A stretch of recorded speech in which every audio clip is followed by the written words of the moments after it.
Selamat datang di channel YouTube Borin Vlog. Di kesempatan ini saya akan mengisahkan sebuah kisah legenda terkait dengan asal-usul Sungai Batang Tuaka. Sungai Batang Tuaka yang ada di Indragiri Hilir di Provinsi Riau. Bagaimana kisah legendanya? Silakan disimak berikut ini. Kabupaten Indragiri Hilir masuk dalam wilayah Provinsi Riau dan dijuluki sebagai Negeri Seribu Parit. Di daerah ini, rawa-rawa terhampar luas dan sungai-sungai terbentang hampir ke seluruh wilayah kecamatan. Sungai terbesar di daerah ini adalah Sungai Indragiri atau Sungai Batang Kuantan yang berhulu di pegunungan Bukit Barisan, Sumatera Barat dan kemudian bermuara di Selat Berhala. Sedangkan sungai-sungai lainnya hanya merupakan anak sungai dari Sungai Indragiri. Salah satu anak sungai yang sangat terkenal di Indragiri Hilir adalah Sungai Batang Tuaka yang berada di Kecamatan Batang Tuaka. Konon, nama Sungai Batang Tuaka diambil dari sebuah cerita legenda, cerita yang populer di kalangan masyarakat Indragiri Hilir. Dan berikut adalah kisah lengkapnya. Alkisah, pada zaman dahulu kala, di daerah Indragiri, hiduplah seorang janda tua bersama anak laki-lakinya bernama Tuaka. Mereka hidup berdua di sebuah gubuk yang terletak di muara sebuah sungai, tepatnya di muara Sungai Indragiri Hilir. Mereka tidak punya sanak saudara dan harta sedikit pun. Meskipun hidup miskin, mereka tetap saling menyayangi. Untuk hidup sehari-hari, Tuaka membantu emaknya mengumpulkan kayu api dari hutan-hutan di sekitar tempat tinggal mereka. Ayah Tuaka sudah lama meninggal dunia. Dengan demikian, emaknya harus bekerja keras menghidupi dirinya dan juga anak laki-lakinya, yaitu Tuaka. Dan pada suatu hari, Tuaka bersama emaknya pergi ke hutan di sekitar sungai.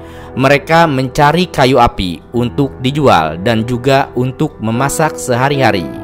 Setelah memperoleh kayu api cukup banyak, mereka berdua akhirnya pulang.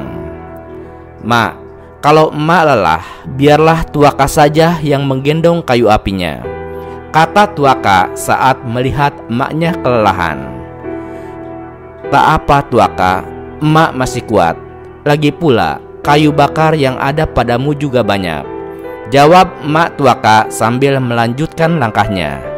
Di tengah perjalanan pulang, Tuaka dan emaknya dikejutkan oleh suara desisan yang cukup keras. "Mak, suara apa itu, Mak?" tanya Tuaka pada emaknya. "Sepertinya itu suara ular berdesis, Nak," jawab emaknya.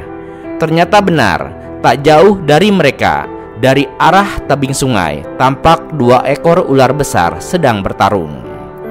Tampaknya mereka sedang memperebutkan sebuah benda. "Tuaka, sembunyilah nak, ada ular besar yang sedang berkelahi," perintah emak Tuaka. Tuaka dan emaknya segera berlindung di balik sebuah pohon yang cukup besar. Dari balik pohon itu, Tuaka dan emaknya terus menyaksikan dua ekor ular itu saling bergumul dan juga belit-membelit. "Apa yang mereka perebutkan ya, Mak?" tanya Tuaka. "Mak juga tidak tahu, Nak. Diamlah Tuaka. Nanti mereka mengetahui keberadaan kita," jawab emak Tuaka dengan suara berbisik. Tak lama kemudian, perkelahian kedua ekor ular tersebut akhirnya usai. Tuaka dan emaknya keluar dari balik pohon, lalu mendekat ke tempat kejadian tersebut. Mereka kemudian mendapati salah satu ular sudah mati, sedangkan ular lainnya terluka. Ular yang terluka itu menggigit sebuah benda berkilau, yang ternyata adalah sebutir permata atau kemala yang sangat indah. Ular itu tampaknya kesakitan oleh luka-lukanya. "Mak, kasihan ular yang terluka itu, mari kita tolong," kata Tuaka kepada emaknya dengan nada mengajak. "Ya, mari kita bawa pulang supaya kita bisa obati di rumah," jawab emak Tuaka. Tuaka kemudian memasukkan ular itu ke dalam keranjang yang dibawa emaknya dan lalu memanggulnya pulang. Sampai di rumah, emak Tuaka segera mencari daun-daun berkhasiat, menumbuknya, lalu membubuhkannya pada luka-luka yang ada di tubuh ular tersebut. Sedangkan Tuaka sibuk memberinya minum air sejuk. Beberapa hari kemudian, ular yang sudah mulai sembuh itu tiba-tiba hilang dari keranjang yang ada di rumah Tuaka. Permata yang selalu dia lindungi di dalam lingkaran badannya ditinggalkan di dalam keranjang. Tuaka dan emaknya terheran-heran. Lalu mereka mengamati permata itu dengan kagum. "Mengapa ular itu meninggalkan permatanya, Mak?" tanya Tuaka kepada emaknya. "Barangkali dia ingin berterima kasih kepada kita karena kita sudah menolongnya. Sebaiknya kita jual saja permata ini kepada saudagar. Uangnya kita gunakan untuk berdagang supaya kita tidak hidup miskin lagi," jawab emak Tuaka penuh rasa syukur. Tuaka pun setuju dengan tawaran emaknya. Keesokan harinya, Tuaka pergi ke bandar yang ramai dengan para saudagar. Sesampai di bandar, Tuaka berkeliling ke sana kemari mencari saudagar yang berani membeli permatanya dengan harga yang tinggi. Hampir semua saudagar di bandar itu ia tawarkan, namun tak ada yang berani membelinya. Tuaka pun mulai putus asa. Tuaka berniat membawa pulang permata itu kepada emaknya.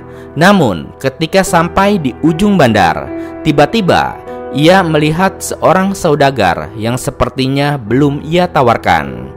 Tuaka kemudian menghampiri saudagar itu, kemudian menawarkan permatanya dengan harga yang tinggi. Tampaknya saudagar itu sangat tertarik setelah mengamati permata berkilau tersebut. "Aduhai, elok sangat batu permata ini. Aku sangat ingin memilikinya. Harga yang kau tawarkan itu memang tinggi, tapi aku tetap akan membelinya," kata sang saudagar. "Kalau begitu, apalagi yang Tuan tunggu? Tuan hanya tinggal membayarnya," desak Tuaka dengan hati berdebar karena bahagia. "Uang yang aku bawa tak cukup, Nak. Jika kau mau, kau boleh ikut denganku ke Temasik untuk mengambil kekurangannya," kata sang saudagar. Tuaka tampak termenung sejenak, memikirkan tawaran sang saudagar. Baiklah Tuan, saya nak ikut Tuan ke Temasik," jawab Tuaka. Setelah itu, Tuaka pulang ke rumahnya untuk menceritakan masalah ini kepada emaknya. Akhirnya, emak Tuaka mengizinkannya berangkat ke Temasik atau ke Singapura. Tuaka dan saudagar kaya itu kemudian berlayar menuju Temasik, Singapura. Sepanjang perjalanan, Tuaka tak henti-hentinya membayangkan betapa banyak uang yang akan diperolehnya nanti. Setibanya di Temasik, sang saudagar membayar uang pembelian permata kepada Tuaka. Karena uang yang berlimpah tersebut, Tuaka lupa akan ibunya yang ada di kampung halamannya. Dia kemudian menetap di Temasik. Beberapa tahun kemudian, dia telah menjadi saudagar yang kaya. Dia pun menikah dengan seorang gadis elok rupawan. Rumah Tuaka sangatlah megah, kapalnya pun banyak, hidupnya bergelimang dengan kemewahan. Dia tak lagi peduli dengan emaknya yang hidup miskin dan sendirian. Entah makan atau tidak, ia tidak pernah memikirkan emaknya. Hingga pada suatu hari, Tuaka mengajak istrinya berlayar. Kapal megah Tuaka berlabuh di kampung halaman Tuaka. Sebenarnya, Tuaka masih ingat dengan kampung halamannya tersebut. Akan tetapi, rupanya dia enggan menceritakan kepada istrinya bahwa di kampung yang mereka singgahi adalah terdapat emaknya yang masih hidup di sebuah gubuk tua. Dia tak mau istrinya mengetahui bahwa dirinya adalah anak seorang wanita yang sudah tua renta dan juga hidup miskin.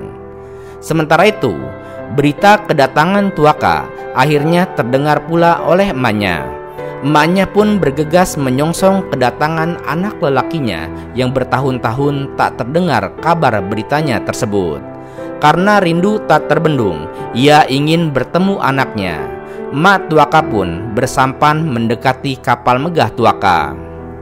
"Tuaka, Tuaka anakku, emak sangat merindukanmu nak," teriak emak Tuaka saat melihat Tuaka dan juga istrinya di atas kapal megah tersebut. "Siapa gerangan wanita itu Kakanda? Mengapa dia menyebut Kakanda sebagai anaknya?" tanya istri Tuaka dengan wajah tidak senang. Tuaka terkejut bukan kepalang melihat emaknya di atas sampan berteriak memanggil namanya. Dia tahu wanita dengan pakaian compang-camping itu memang emaknya, tetapi dia tidak sudi untuk mengakuinya. Dia sangat malu kepada istrinya dan juga anak-anak buahnya. "Hei, jauhkanlah wanita miskin itu dari kapalku. Dasar orang gila tak tahu diri. Beraninya dia mengaku sebagai emakku," teriak Tuaka dari atas kapal. "Ya, usir dia jauh-jauh dari sini," tambah istri Tuaka sambil bertorak pinggang. Mendengar perintah dari tuannya, anak buah Tuaka segera mengusir wanita miskin nan malang itu menjauh dari kapal. Mak Tuaka sangat bersedih. Sambil menangis, dia bersampan menjauhi kapal Tuaka. "Oh Tuhan, ampunilah dosa Tuaka karena telah durhaka kepadaku. Berilah dia peringatan agar menyadari kesalahannya," ratap Mak Tuaka. Rupanya Tuhan mendengar doa Mak Tuaka.